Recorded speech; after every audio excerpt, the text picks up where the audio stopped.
buenas tardes. Hoy tenemos con nosotros a don Luis Planas Puchades, el ministro de Agricultura, Pesca y Alimentación de nuestro país. La verdad es que presentar a don Luis es especialmente sencillo porque lleva una trayectoria en el ámbito de la agricultura pues bastante extenso, tanto en la Junta de Andalucía como en el Ministerio, como también en la Unión Económica Europea. Además, conoce perfectamente algunos otros países meramente olivareros, como puede ser Marruecos, donde estuvo viviendo por situación del cargo durante algunos años también. Bueno, pues muchísimas gracias, don Luis, por estar hoy con todos nosotros. Buenas tardes, muchísimas gracias por esta oportunidad de dirigirme, lógicamente, pues al todo el sector y a todos los que nos están siguiendo en el marco de esta Expo Oliva 2021 para el próximo mes de septiembre. Vale, pues si quiere empezamos con la primera cuestión. Y la primera cuestión es evidentemente la domina usted con total solvencia. ¿Cuál cree que España, como sabe, mejor que bastante de nosotros, es el país en mayor medida referencia a la agricultura, la olivicultura internacional? ¿Qué papel cree que desempeña tanto la olivicultura como el sector de elaboración de aceite de oliva español en el entorno mundial? Vamos a ver, yo creo que el sector del aceite de oliva y el olivar en general supone, de hecho, yo diría que una de las referencias y de los elementos más sustantivos de la imagen de España, ¿no? De la realidad de nuestro país, de la realidad económica y humana, pero también de la proyección exterior. Por eso yo siempre digo que el aceite de oliva es más que aceite de oliva y el olivar es más que el olivar, ¿no? Nosotros somos el primer país del mundo en producción de aceite de oliva. Somos el primero en superficie, 2,7 millones de hectáreas. En producción estamos aproximadamente en 1.400.000 toneladas anuales. Pues eso supone que somos efectivamente una potencia mundial que para nosotros, dentro de un sector tan importante como el sector agroalimentario español, pues el aceite de oliva es el tercer producto más exportado, pues con casi 2.850 millones aproximadamente de euros anuales. Yo creo que todas estas grandes cifras, ¿no?, sin cansar, porque creo que no viene al caso, pero significan simplemente que somos un gran país también aquí. Somos líderes y yo siempre también repito que tenemos que tener conciencia de ello. No solo somos los que más producimos, los que más exportamos, los que más vendemos, sino que además tenemos la responsabilidad, pues yo diría que del padre de familia, ¿no? La responsabilidad de ejercer ese liderazgo sobre el conjunto del sector a nivel internacional, lo cual no siempre es fácil. Por no hablar también de todas las demás características desde el punto de vista, antes he mencionado nuestra imagen, nuestro paisaje, pero también nuestra realidad medioambiental, humana, social. De todo ello, sin duda, pues tenemos ocasión de hablar en esta entrevista, pero quiero significar que evidentemente para mí es una de las partes fundamentales de, como decía, de la realidad de España. Y yo creo que vendiendo nuestro aceite al exterior y consumiendo de nuestro país, pues yo creo que estamos enraizando con lo más profundo de España. Totalmente de acuerdo, somos líderes indiscutibles en producción, superficie, tecnología, conocimiento, experiencia, plenamente de acuerdo. Actualmente se cultiva el olivo en 67 países de los 5 continentes, ya son 11,5 millones de hectáreas los de olivar que se distribuyen por todo el planeta, tanto de olivar moderno como de olivar tradicional. ¿Hacia dónde cree usted que va la olivicultura internacional, don Luis? Vamos a ver, aquí hay varios parámetros que yo creo que es importante compartir, ¿no? Yo lo hago siempre con todos los interlocutores con los que hablo del sector y de su presente y su futuro. Para empezar, yo soy muy optimista sobre el futuro. Yo creo que este es un sector que tiene mucho recorrido, mucho futuro, porque se trata de un producto que tiene unas características desde el punto de vista nutricional, pero también desde el punto de vista de la salud, que es absolutamente fundamental.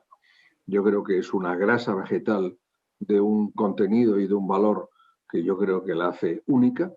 Yo creo que evidentemente pues viene del Mediterráneo y viene de un país como España y del resto de los países de la cuenca mediterránea, básicamente, aunque haya, como usted decía, muchos más países productores. Yo creo que tenemos que aprovechar lo que supone ese patrimonio desde el punto de vista, evidentemente, de la salud y también desde el punto de vista de la economía.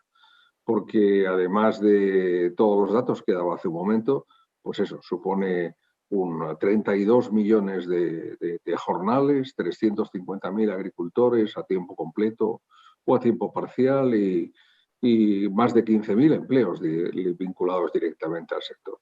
¿Cuáles son las grandes problemáticas del sector? En primer lugar, yo creo que es la realidad de la dimensión del mercado. Estamos aproximadamente en 3 millones, casi 200.000 toneladas de venta a nivel mundial. Yo creo que tenemos que conseguir subir ese techo que tenemos actualmente, porque es un techo, evidentemente, desde el punto de vista de las ventas, pero ese techo se puede ampliar. Yo creo que si somos capaces, desde el punto de vista científico y también desde el punto de vista técnico, pues de llevar a muchos más países y a mucha más gente, población, seres humanos, la importancia del consumo del aceite de oliva, yo creo que soy optimista de que ese mercado podrá ampliarse, además de las campañas de promoción específicas que llevamos a cabo por parte de España y por parte de la Unión Europea. En segundo lugar, yo diría que el segundo gran tema es el de el ajuste oferta y demanda en cada una de las campañas o cada uno de los ciclos, ¿no? Es bien conocido que en este caso el olivar, como le pasa en realidad a toda la agricultura, pero de forma incluso más significada, tiene unos ciclos de alza y de baja, lo que yo lo denomino habitualmente el tobogán, ¿verdad?, de producción y de precios, que hace muy complicada la gestión del sector, porque evidentemente el tener años en general, hablando en general, de alta producción, ¿verdad?, con precios bajos, y a continuación, pues otros años con producción más escasa y precios más altos, hace muy complicada la gestión empresarial para los olivareros de sus explotaciones y también para el funcionamiento de toda la industria y también de la distribución, porque al final son los ciudadanos los que tienen que, con su ticket de compra, con su compra de aceite, ¿verdad?, pues en definitiva votar por el consumo del aceite de oliva. Por eso yo creo que ese tema es el segundo gran tema del sector. Y el tercer gran tema del sector es la estructura de costes.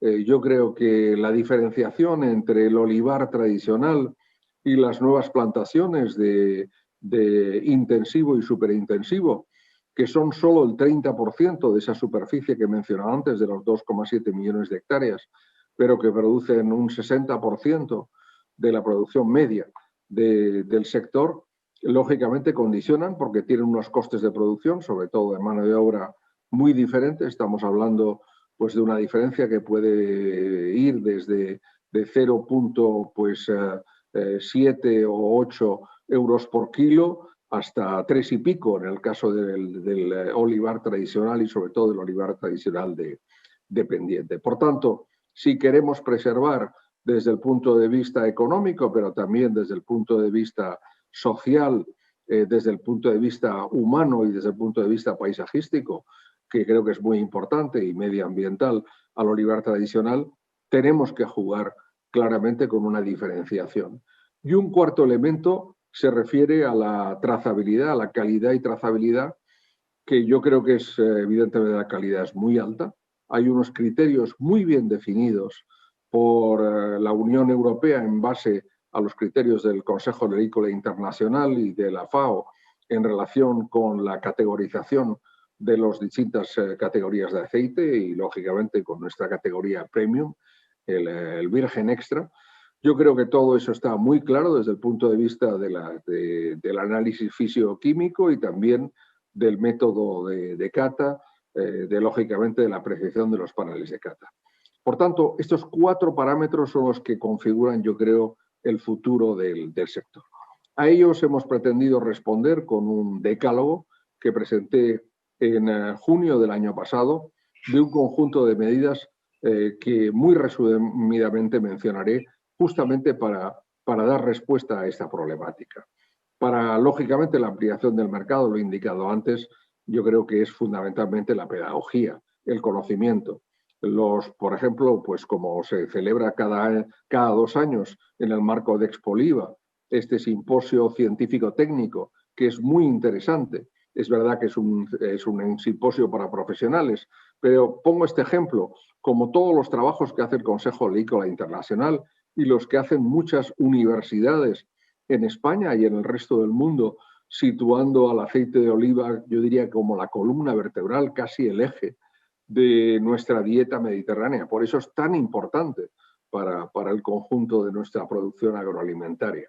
Y por eso, a través de acciones de promoción del propio Ministerio, del Gobierno de España, del propio sector, a través de la interprofesional y también de las denominaciones de origen y también, lógicamente, de la Unión Europea, tenemos que aumentar ese consumo y la valorización por los ciudadanos.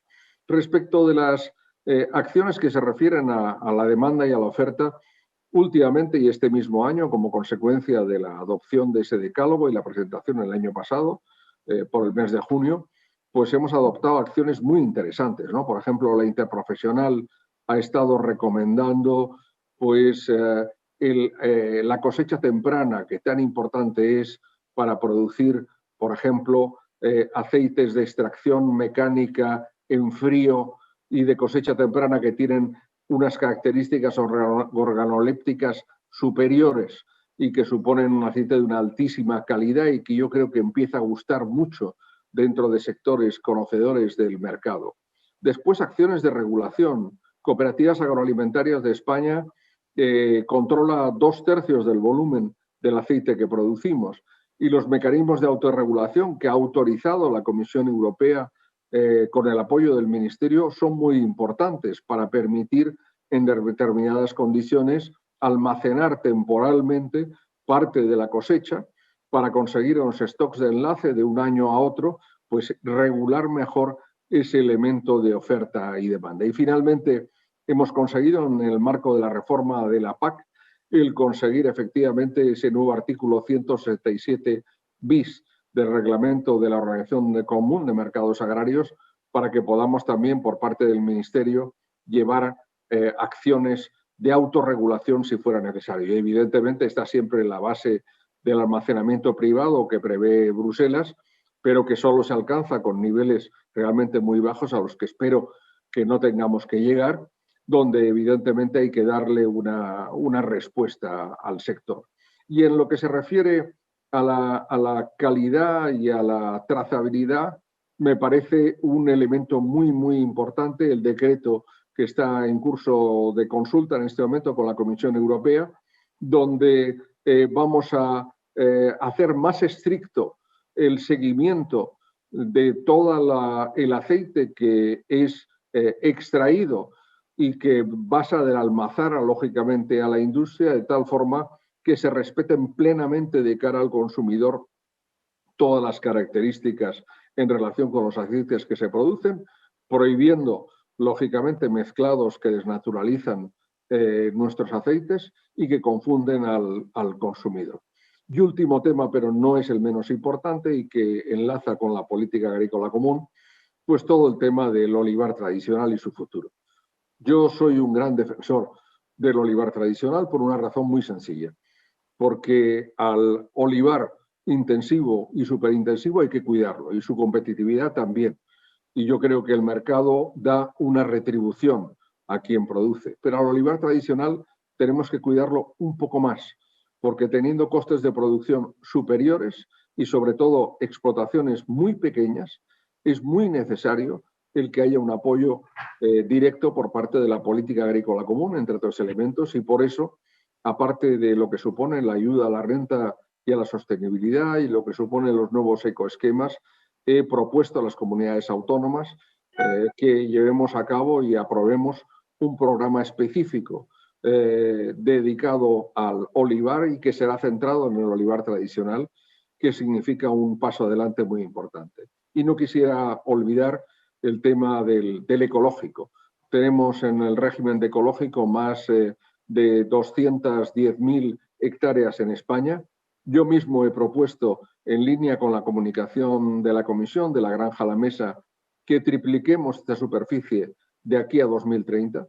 Yo creo que la realidad nos va a superar, porque evidentemente el consumo de productos ecológicos, de productos en Europa denominados orgánicos, es cada vez más elevado y por tanto yo creo que tenemos muchas posibilidades al respecto. Disculpe por la longitud de mi respuesta, pero yo creo que es tan importante y tan interesante el tema del que estamos hablando y sin duda para todos aquellos que nos siguen, que comprueben, pues yo creo que esta orientación, ese análisis estratégico que hemos llevado a cabo desde el Ministerio, con las organizaciones profesionales agrarias, con las cooperativas, con las comunidades autónomas, con la industria, con la distribución, también con las denominaciones de origen e indicaciones geográficas protegidas, es un esfuerzo colectivo en que si todos ponemos lo que tenemos que poner de nuestra parte, pues yo le auguro, como decía al principio de mi respuesta, pues un futuro brillante al sector del aceite de oliva. Muchas gracias. La verdad es que he contestado a muchas de las preguntas de manera colateral, pero bueno, vamos a la siguiente, que hablaba del tobogán de la producción que somete a consumos estables producciones inestables, ¿no? Con lo cual, pues evidentemente hay altibajos de precios. Unos años los precios son razonables para el olivicultor, como está ocurriendo este año, y otros años, por desgracia, sobre todo para el olivicultor tradicional, que también lo ha mencionado usted, no son potencialmente adecuados. Y también habla usted de la evolución que está habiendo en la diferenciación. En España hay más de un 40% de olivar que no se puede transformar, por supuesto, y habla usted del aceite de cosecha temprana, el aceite de naturaleza ecológica, y hay algunas más, como el de olivares vivos, bioregenerativos, biodinámicos, olivares emotivos, y luego también hemos hablado, por otro lado, del olivar moderno. Evidentemente, nuestro olivar, para solventar esos altibajos, necesita innovación. ¿Cuál es el camino que usted cree que sería más adecuado para la búsqueda de esa diferenciación, de la que ya habla usted en cierta medida, y también para la búsqueda de esa eficiencia, porque también hay que tener en cuenta que los olivares españoles son los más eficientes del planeta? Hemos de tener en cuenta que con el 25% de superficie producimos a veces hasta el 60% de producción, con lo cual son unos olivares especialmente solventes. ¿Qué vías o cómo potenciaría usted las vías de diferenciación por un lado y las vías de búsqueda de competitividad por otro lado, por favor? Sí, muchas gracias. Yo empezaré por el final, por el elemento competitividad. Y yo creo que, aparte de todo lo que estamos hablando, teniendo en cuenta las características del sector, he hablado de 350.000 agricultores, pero de naturaleza muy diferente, agricultores grandes, medianos, pequeños. Tenemos la estructura media, la dimensión media de una explotación en el sector del olivar es de las más pequeñas que tenemos en el conjunto de los sectores de la agricultura española. Por tanto, por así decirlo, yo creo que hay mucho pequeño productor al cual tenemos que prestarle un apoyo para que de cara al mercado consiga unir sus esfuerzos desde el punto de vista económico, de la venta, producción y venta, pero también desde el punto de vista técnico. Y por tanto, yo creo que ahí las labores, la tarea que pueden llevar a cabo con las cooperativas es absolutamente fundamental. Yo es un sector, todo el sector cooperativo, trabajamos de forma muy estrecha en el Ministerio con él. Me parece muy importante que esa vinculación de nuestro sector cooperativo en esa tarea de mancomunar esfuerzos, de unir esfuerzos de los pequeños productores, me parece un elemento fundamental. Igual que me parece un elemento fundamental de cara a lo que ha indicado usted, a los grandes retos que tenemos de futuro. Los grandes retos que pasan evidentemente por la innovación en la digitalización.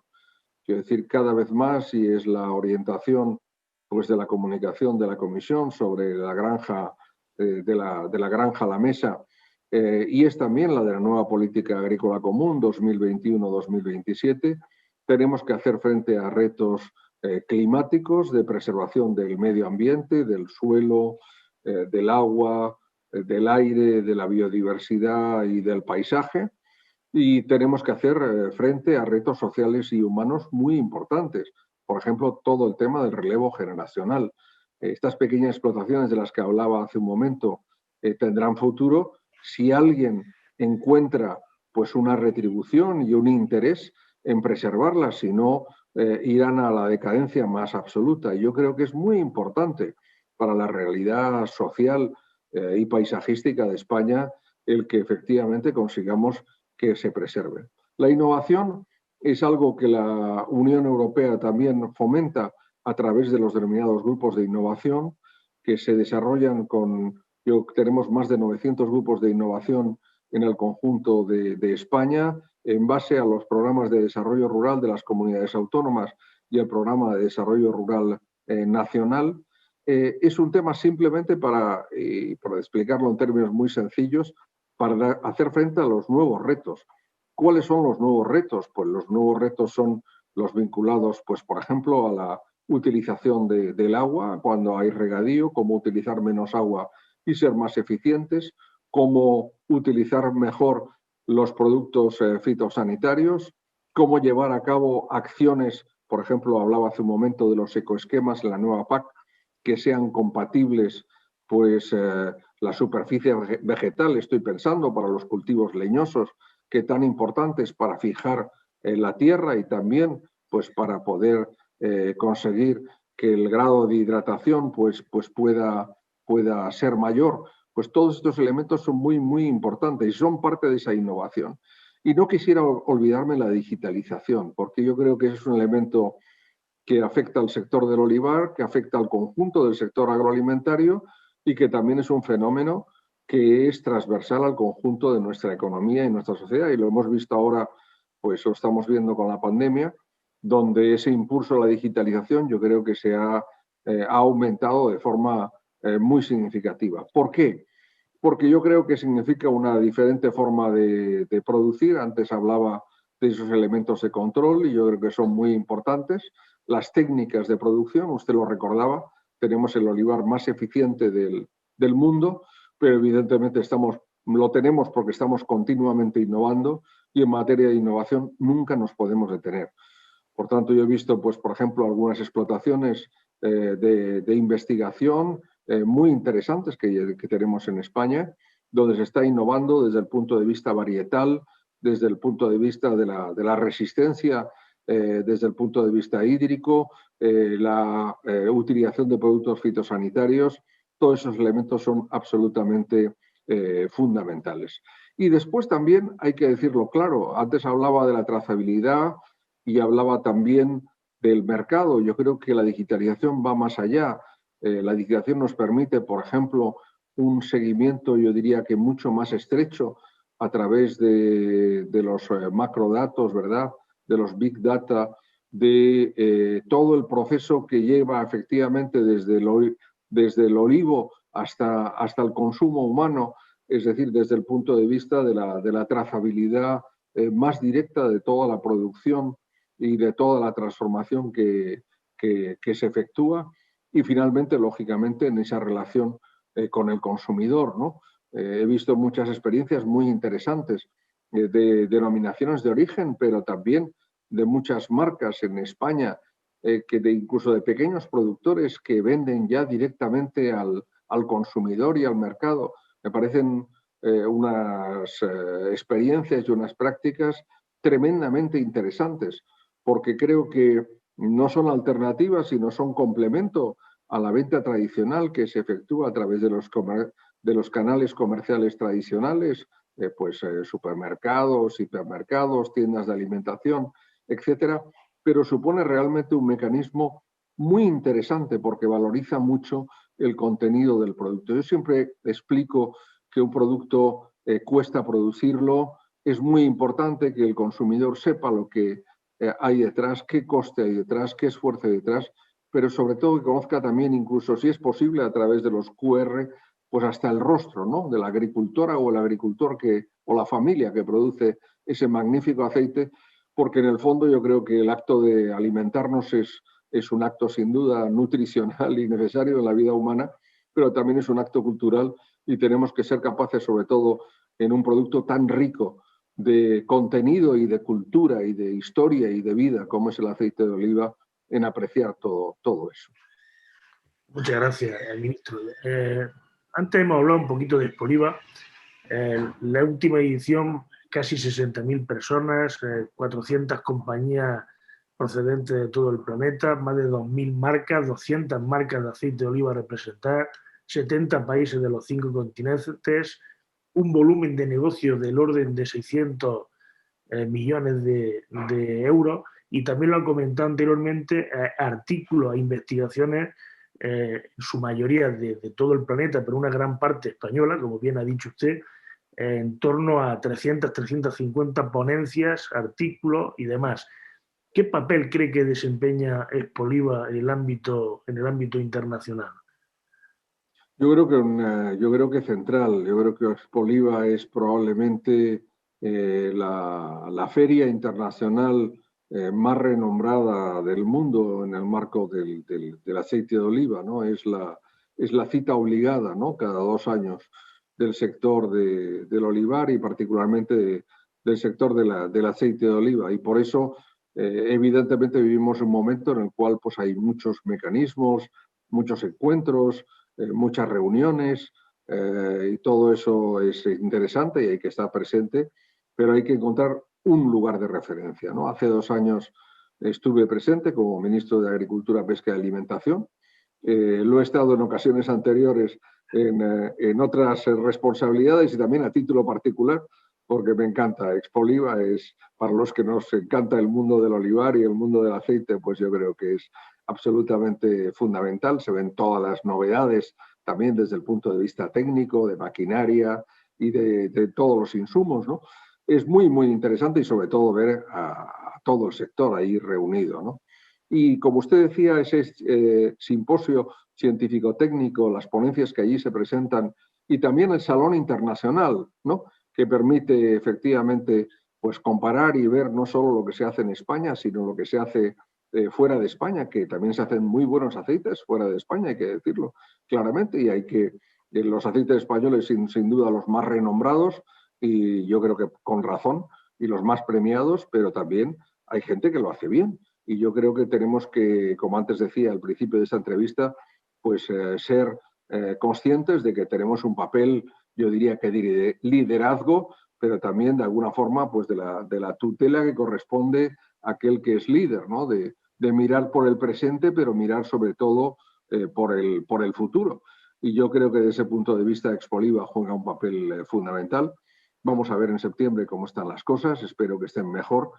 Creo que cada semana que pasa, pues con el proceso de vacunación y con los progresos que hacemos en la lucha contra la pandemia estaremos mejor, pero yo creo que sobre todo es muy importante que Expoliva mantenga esa presencia, ese ánimo, ese lugar de encuentro de todo el mundo del olivar en que, no solo de España, sino de otros lugares del mundo, se viene a este gran encuentro internacional que me parece absolutamente fundamental. Y allí estaré sin duda el próximo mes de septiembre. Ojalá así sea, que podamos estar todos y vernos. Y otra pregunta, la verdad es que siguiendo los últimos años y la evolución de la legislación vigente y las modificaciones en las mismas que se han llevado a cabo, yo diría desde mi perspectiva que ha sido su gabinete, conjuntamente con usted, por supuesto, quien más o quienes en mayor medida más proactivos han sido en pro de buscar soluciones para el sector de la olivicultura.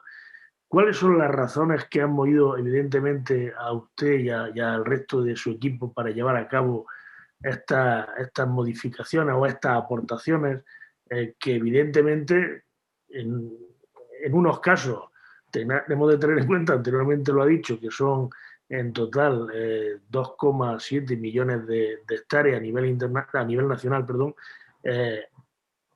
realmente ha sido el gobierno en este ámbito el ministerio más proactivo sin ningún tipo de dudas. ¿Qué le ha llevado a llevar a cabo estas modificaciones, por favor? Bueno, pues no, le agradezco mucho no solo su pregunta, sino su valoración y su comentario. Bueno, yo creo, como siempre, que ahí coinciden varias circunstancias, ¿no? Hay circunstancias, yo diría que estructurales y, como siempre, personales, ¿no? Porque somos los hombres y las mujeres los que hacemos las cosas, ¿no? Quiero decir, que no solo los acontecimientos o las cifras, ¿no?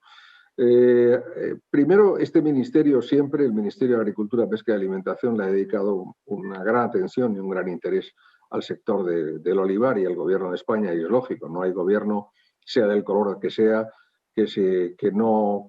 como diría yo, que no, siendo inteligente no le dedique el tiempo que merece a este sector.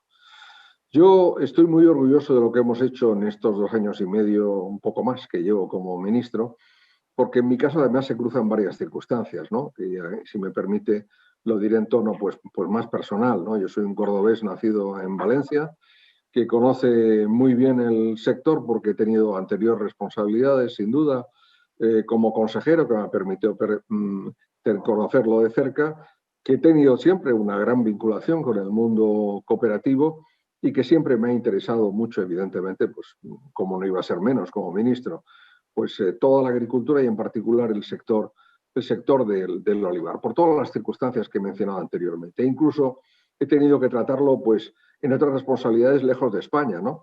Pues he conocido pues el sector del olivar muy pequeñito, ¿no? Pero ahí está, en un país pues del norte de África como Marruecos, como embajador, y lo he conocido muy intensamente como diputado europeo y después como trabajando en la Comisión Europea y como embajador representante permanente ante la Unión Europea. Es decir, en Bruselas he pasado la mitad de mi vida y gran parte de los intereses del sector del aceite de oliva pasan también por Bruselas, aparte de, lógicamente, por Madrid, ¿no?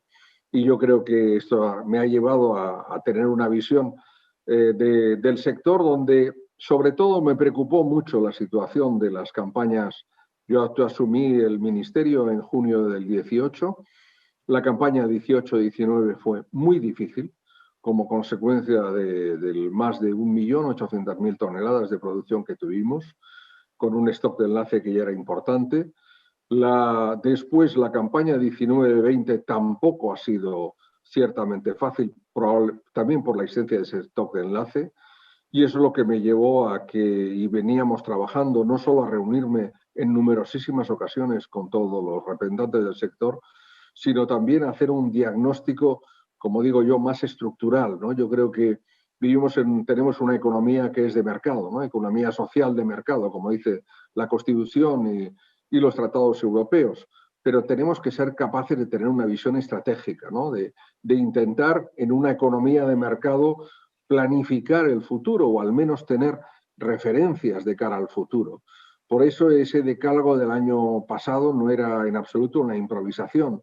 Veníamos trabajando en él pues casi 8 meses, ¿no? Porque cada una de las medidas estaba muy dialogada, muy pensada y además con una asunción de responsabilidad no solo por parte del Ministerio, sino también, debo subrayarlo, que son fundamentales, ¿no? 15 de las 17 comunidades autónomas de España tienen pues un poquito o mucho, como es el caso de Andalucía, ¿no? Que es la primera, pero de un poquito a mucho pues producción de aceite de oliva, ¿no? Por tanto, una implicación fundamental de las comunidades autónomas y también de todo el sector, lo he mencionado antes, ¿no? De los productores y de la industria, el papel interprofesional. Entonces, todo eso, esas medidas, pues nos queda aún mucho por desarrollar, ¿no? He mencionado este año, por ejemplo, aparte del artículo 167 bis, también hemos aprobado el nuevo decreto sobre la composición de los paneles de cata. Tenemos, como he mencionado antes, el decreto de calidad y trazabilidad, que cuando vuelva de la consulta a Bruselas será aprobado por el Consejo de Ministros.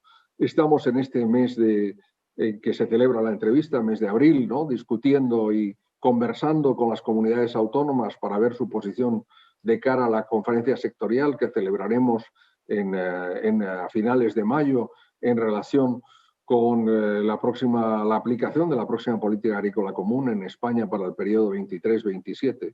Son muchos de los temas que se unen, pero yo sobre todo pienso en que uno en la vida, y también en este caso en el sector del olivar, tiene que saber cuál es su camino. y sobre todo hacia dónde va. Y por tanto, el tener esa referencia dialogada con el sector de esas 10 grandes medidas, que cada una de ellas constituiría un programa en sí misma, es muy, muy importante. Nos queda mucho trabajo por hacer, muchísimo trabajo, mucho esfuerzo, mucha perseverancia, y yo creo que si así es, pues haremos del sector del aceite de oliva, como decía al principio, un sector triunfador y un sector que puede ver el futuro con optimismo.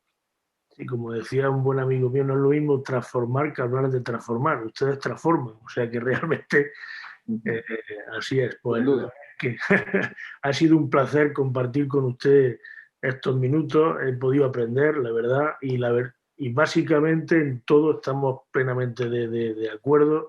Gracias por su perspectiva, muy, muy, muy aclaradora. Y no sé si quiere comentar una última cosa, algún matiz que quiera usted hacer. Bueno, ya que me da la oportunidad, pues simplemente transmitir, por supuesto, un mensaje de amistad y de cariño a todos los profesionales del sector, a todos los implicados en ese gran sector del aceite de oliva español, que tan importante es para nuestro país y tan importante yo creo que es para Europa y para el mundo. Y por supuesto, un mensaje de confianza en el futuro, ¿no? Como siempre, España es grande cuando todos los que formamos España trabajamos y nos esforzamos en la misma dirección. Si somos capaces de unir esfuerzos, yo le veo un gran futuro al sector. Yo estoy convencido que con lo que mencionábamos sobre la innovación, sobre la calidad, sobre la digitalización, sobre el esfuerzo de quienes ahora trabajan, pero sobre todo de los jóvenes, de las mujeres y de los hombres que se pueden incorporar en los próximos años, va a ser tremendamente interesante y tremendamente importante. Y ese es el trabajo que tenemos que hacer. Un mensaje y un saludo a todos los que nos están siguiendo a través de la pantalla, con el deseo de que nos podamos ver y saludar pues, presencialmente, físicamente, en Expoliva 2021 en Jaén. Muchísimas gracias, don Luis. Que así sea, que así sea. Esperemos. Muchísimas gracias. Hasta muy pronto. Muchísimas gracias. Gracias. Gracias.